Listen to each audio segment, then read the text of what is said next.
జై శ్రీరామ్. అందరికీ నమస్కారం అండి. ఈరోజు ఒక మంచి వీడియోతో అయితే మీ ముందుకి వచ్చేసాను. అయోధ్య నవవధువుగా అలంకరణలు అయితే ప్రారంభించేసింది. ప్రాణప్రతిష్ఠ కోసము డేటు కూడా ఖరారైపోయింది. ఈ వేడుకను ఎంతో అంగరంగ వైభవంగా జరుపుకోవాలని చాలామంది ఎదురు చూస్తూ ఉన్నారు. మరి అంతటి విశేషమైన ఈ రామమందిరంలో ప్రధాన అర్చకుడిగా అంటూ ఒక పేరైతే చాలా ఎక్కువగా వినిపిస్తోంది. అది ఏమిటి, ఆ విషయాలు అనేవి ఏమిటి అనేది ఇప్పుడు మనము ఈ వీడియోలో తెలుసుకుందాం. అంతకంటే ముందు మీరు మీ యొక్క ప్రేమను, ఆ శ్రీరాముడి పైన ఒక ప్రేమను లైక్ రూపంలో, అలాగే జై శ్రీరామ్ అని దయచేసి కామెంట్ చేయండి. ఇక లేట్ చేయకుండా వీడియో విషయానికి వచ్చేస్తే, అసలు ఈ పండిత్ మోహిత్ పాండే ఎవరు? 3000 మంది పాల్గొన్న పరీక్షలో మొదటి స్థానం ఏ విధంగా సాధించాడో, నిజంగానే ఈ 22 ఏళ్ల కుర్రాడు అయోధ్యలోని రామమందిరంలో ప్రధాన పూజారి బాధ్యతను పోషించగలడా? అవునండి, అయోధ్యలో శ్రీరామ జన్మభూమి ప్రారంభోత్సవానికి ఏర్పాట్లు అన్నీ కూడా చాలా చురుగ్గా జరుగుతున్నాయి. ఇక ఒకవైపు ఆ శ్రీరామచంద్రుడిని అయోధ్య నగరాన్ని నూతన వధువులాగా అలంకరణలు అయితే చేస్తూ అంగరంగ వైభవంగా ఏర్పాట్లు అన్నీ చేస్తున్నారు. ఇక మరొక వైపు రామజన్మభూమిలోని మందిరం యొక్క అర్చకత్వ పూజారి పదవి కోసం కూడా ఎప్పటి నుండో పరీక్షలు, ఇంటర్వ్యూలు కూడా జరుగుతూ ఉన్నాయి. అయితే ఈ పరీక్షలో దాదాపు 3000 మంది పండితులు పరీక్ష, ఇంటర్వ్యూలు ఇచ్చారు. ఉత్తరప్రదేశ్లోని గజియాబాద్లో నివసిస్తున్న 22 ఏళ్ల వయసు ఉన్న మోహిత్ పాండే అయోధ్యలోని రామమందిరం యొక్క ముఖ్య పూజారిగా ఎంపిక అయినట్టుగా తెలుస్తోంది. అయితే ఈ మోహిత్ పాండే ఎవరు అనే ప్రశ్న వస్తోంది. ఇక ఈ మోహిత్ పాండేని తదుపరి ఆచార్య సత్యేంద్ర దాస్కు వారసుడిగా మారబోతున్నాడా? కేవలం 22 ఏళ్ల మోహిత్ను రామమందిరంలో ప్రధాన అర్చకుడి పదవి ఇచ్చారా? ఇలాంటి ఇంట్రెస్టింగ్ వివరాలు అన్నీ కూడా ఇప్పుడు తెలుసుకుందాం. రామజన్మభూమిలోని రామమందిరంలో ఆ రామ్లల్లాకు నిత్య సేవ చేయడం నిజంగానే ఒక ముఖ్యమైన బాధ్యత. అయితే ఈ బాధ్యతను గత 31 సంవత్సరములుగా సత్యేంద్ర దాసు పూర్తి అంకిత భావముతో నిర్వహిస్తూ ఉన్నారు. ఆయన తన పూర్తి జీవితాన్నే ఆ రాముడికి అంకితం చేశారు. సత్యేంద్ర దాస్ గారు తమ బాల్యం నుండే ఆ శ్రీరాముడి పట్ల ఎంతో ప్రేమ, భక్తి, అనురాగాలు కలిగి ఉండేవారు. ఇక ఆయన 1958లో శాశ్వతంగా అయోధ్యకు వచ్చేశారు. ఇక 1990 దశకంలో రామమందిరం మరియు బాబ్రీ మసీదు మధ్య ఇంకా వివాదం జరుగుతూ ఉండేది. అప్పుడు 1992లో ఆచార్య సత్యేంద్ర దాస్ రామజన్మభూమిలోని మందిరం యొక్క ప్రధాన అర్చకుడిగా నియమించబడ్డారు. అప్పటి నుంచి ఆచార్య తన కర్తవ్యాన్ని పూర్తి ఉత్సాహముతో, అలాగే పూర్తి నిష్ఠతో నిర్వహిస్తూనే ఉన్నారు. ఇక ఆ తరువాత నూతనంగా నియమించిన అయోధ్యలోని రామజన్మభూమి మందిరంలో కూడా ఆ రామ్లల్లాకు సత్యేంద్రదాస్ గారే ప్రధాన అర్చకుడిగా ఉన్నారు, సేవలు చేస్తూ ఉన్నారు. కానీ ఇప్పుడు ఆచార్య గారి వయసు దాదాపుగా 85 ఏళ్ళు. ఇక ఈ కారణంగా ఆయన ఉత్తరప్రదేశ్ ప్రభుత్వానికి ఒక సిఫారసును చేశారు. అది ఏమిటి అంటే, అయోధ్య రామజన్మభూమి మందిరంలో ఆయన తరువాత ప్రధాన అర్చకుడి పదవి కోసం ఎంపిక చేసే బాధ్యతను అప్పగించారు. ఆయన పదవీ విరమణకు ముందే కొత్త అర్చకుడికి పూజకు సంబంధించిన అన్ని నియమాలు, పద్ధతులు బోధించవచ్చు. కాబట్టి అందుకే ఆయన 2023 మధ్యలో ఉత్తరప్రదేశ్ ప్రభుత్వము ప్రధాన అర్చకుడి కోసం నియామక ప్రక్రియ అనేది ఎంతో కఠినతరమైన పద్ధతిలో ప్రారంభించింది. ఈ ప్రక్రియలో పాల్గొన్న 3000 మంది పూజారులలో 22 ఏళ్ల వయసు గల మోహిత్ పాండే ఇప్పుడు ప్రధాన అర్చకుడిగా నియమితుడయ్యాడు. అసలు ఈ ప్రధాన పూజారి పదవి కోసం ఈ కష్టతరమైన ప్రక్రియ ఏ విధంగా జరిగిందో మనం తెలుసుకోవాలి. శ్రీరామ మందిరం యొక్క క్షేత్ర ట్రస్ట్ అక్టోబర్ నెలలో పూజారి పదవి కోసం దరఖాస్తులు తీసుకోవడం మొదలుపెట్టింది. ఇక వారు పెట్టిన షరతులు ఏమిటి అంటే, దరఖాస్తుదారుని యొక్క వయసు 20 నుండి 30 ఏళ్ల మధ్య ఉండాలి. అదేవిధంగా పారంపరిక గురుకుల విద్య కూడా చాలా అవసరం. ముఖ్యంగా శ్రీరామ్ నందుని సేవకు అంటే శ్రీరామ దీక్షకు కూడా అర్హత కలిగి ఉండాలి.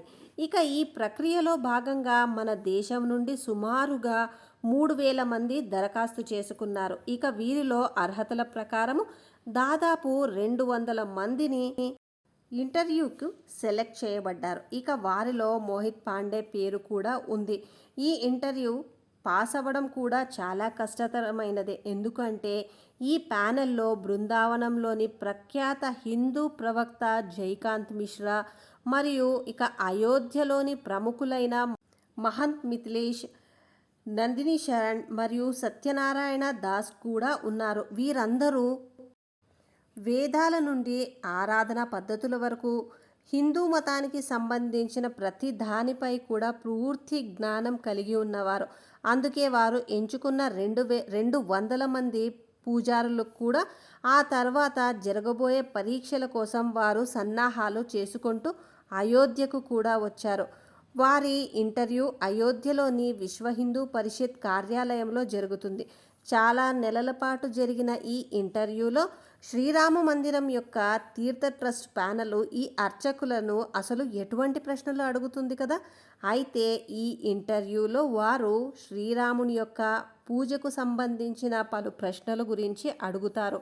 అంటే రామ్ మందిర్ పరంపర ఏమిటి, అదేవిధంగా సంధ్యావందనం అంటే ఏమిటి, ఇక ఆ పూజలో చేయవలసిన మంత్రాలు ఏమిటి, వాటి పద్ధతులు ఏమిటి, ఇక వాటి యొక్క కర్మకాండ అంటే ఏమిటి, ముఖ్యంగా భగవంతుడైన శ్రీరామచంద్రుణ్ణి పూజ కోసం ఏమేమి మంత్రాలు ఉంటాయి, ఇటువంటి ఎన్నో ముఖ్యమైన ప్రశ్నలు అడుగుతారు. ఎందుకు అంటే ఆ శ్రీరామచంద్రుడి సేవ చేయడం, అలాగే సత్యేంద్రదాసుకు వారసుడు అవ్వడం నిజంగానే చాలా పెద్ద బాధ్యత. అందుకే అర్హులైన వారిని ఇంటర్వ్యూ సమయంలో వారి పరిజ్ఞానం, క్రమశిక్షణ, వారి జ్ఞానం ఆధారంగానే ఎంపిక అనేది జరుగుతుంది. ఈ విధి విధానాన్ని పాటించే 200 మందిలో ఈ ప్యానెల్లో 21 మందిని ఎంచుకున్నారు. ఇక వీరిలో ఒక ప్రధాన అర్చకుడి పదవితో పాటు 20 మంది సహాయక అర్చకులు కూడా ఎంపిక చేశారు. ఇక వారందరిలో కూడా అందరికంటే ఎక్కువగా చర్చకు వస్తున్న పేరు మోహిత్ పాండే. ఈ 22 ఏళ్ల వయసు గల ఈ యువకుడు ఇప్పుడు శ్రీరామ మందిరం పూజారిగా నియమించబడ్డాడు అనే వార్త చాలా సంచలనంగా మారింది. ఇక ఈ మోహిత్ గురించి ఆచార్య లక్ష్మీకాంత్ పాండే ఏమని తెలిపారు అంటే, పాండే సీతాపూర్కు చెందినవాడని, 10 ఏళ్ల వయసులోనే రామాయణం మరియు మహాభారతం ఇంకా ఎన్నో వేదాలను చదవడం ప్రారంభించారని, ఇక మోహిత్ దుగ్ధేశ్వర్నాథ్ వేదపీఠం నుంచి తన సంవేదికను కూడా తీసుకున్నారు. ఆ తరువాత ఆయన ఆచార్య పాఠాల కోసం తిరుపతికి వెళ్ళడం జరిగింది. కేవలం 15 ఏళ్ల వయసులోనే మోహిత్ పాండే అర్చకత్వంలో పిహెచ్డి చేయటం కూడా ప్రారంభించాడు. ఇక ఆ తరువాత అయోధ్య రామమందిరంలో పూజారిగా పదవి పొందడానికి నియామకాలు ఉన్నాయని చూసి తాను కూడా దరఖాస్తు చేసుకున్నారు. ఇక తరువాత తన క్రమశిక్షణ, విజ్ఞానంతో క్లిష్టమైన పరీక్షలో మోహిత్ పాండే మొదటి స్థానాన్ని సాధించారు. ఇక ఎంపికైన అర్చకులు 6 నెలల పాటు ట్రైనింగ్కు వెళ్లారని తెలుస్తుంది. ఎందుకంటే వారు వారి బాధ్యతలను సక్రమంగా నిర్వహించడానికి ఈ ట్రైనింగ్ వారికి చాలా బాగా ఉపయోగపడుతుంది. ఈ ట్రైనింగ్లో వారు ఆ శ్రీరామచంద్రుడిని ఏ విధంగా పూజించాలో నేర్చుకుంటారు. ఇక ఈ శిక్షణ పూర్తయిన వెంటనే ఆ పూజారులందరూ కూడా ఆచార్య సత్యేంద్రదాస్ పర్యవేక్షణలో శ్రీరామమందిరం ఆలయంలో పూజలు ప్రారంభిస్తారు.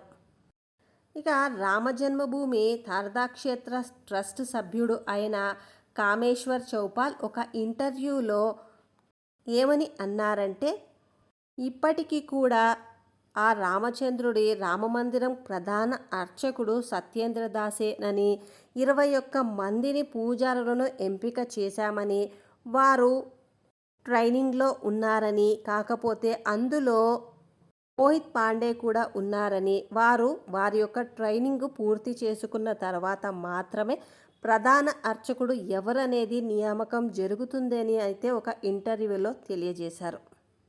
మనము ఇక్కడ గమనించాల్సింది, ఇప్పటికీ కూడా ఆ రామ్లల్లా సేవలో ప్రధాన అర్చకుడిగా సత్యేంద్రదాస్ గారు మాత్రమే ఉన్నారు అనేది గమనించాలి.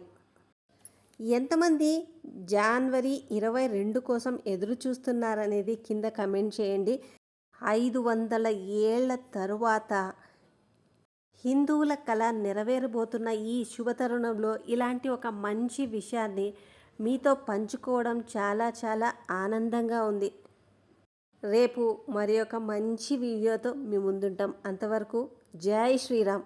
తప్పకుండా జై శ్రీరామ్ అని కామెంట్ చేయడం మాత్రం అస్సలు మర్చిపోవద్దు. జై శ్రీరామ్.